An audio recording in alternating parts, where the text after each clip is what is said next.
In today's video, we will discuss the biography and some important works of Gerald Manley Hopkins. His lifespan was from 1844 to 1889. It has been said that the most important date in Gerald Manley Hopkins' career was 1918, 29 years after his death, for it was when that the first publication of his poems made them accessible to the world of readers.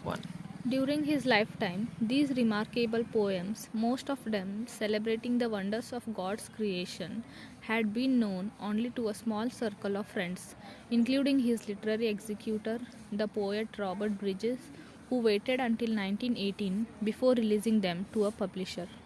Partly because his work was first made public in the 20th century volume, but especially because of his striking experiments in meter and diction, Hopkins was widely hailed as a pioneering figure of modern literature who was miraculously unconnected with his fellow Victorian poets. In 1936, a substantial selection of his poems featured in the Father of the Modern Verse, one of the most influential anthologies of the century, featuring poets such as W.H. Auden, Dylan Thomas, and T.S. Eliot. Hopkins burned most of his early writings after his conversion, for he believed that his vocation must require renouncing such personal satisfaction as the writing of poems. Only after his superiors in the church encouraged him to do so did Hopkins resume writing poetry. In 1876, he wrote a rhapsodic lyric narrative, The Wreck of the Deutschland, a long ode about the wreck of a ship in which 5 nuns were drowned. The style of the poem was so distinctive that the editor of the Jesuit magazine to which he had submitted it dared not print it, as Hopkins reported.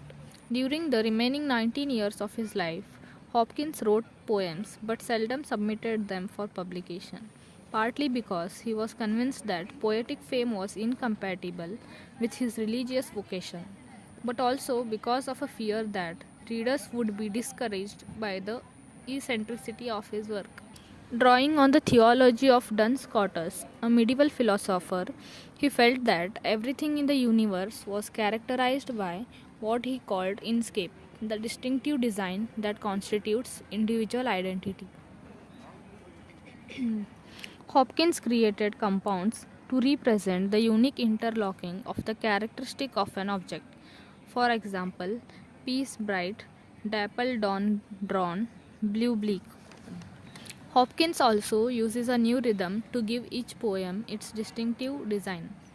In the new metric system he created, which he called sprung rhythm, wherein lines have a given number of stresses, but the number and placement of unstressed syllables is highly variable. In his introduction to the Oxford Book of Modern Verse, Yeats calls Hopkins' poetry a last development of poetical diction. Yeats' remark indicates the anomaly that Hopkins' work possesses. With this, we have reached the end of today's discussion. Thank you for watching.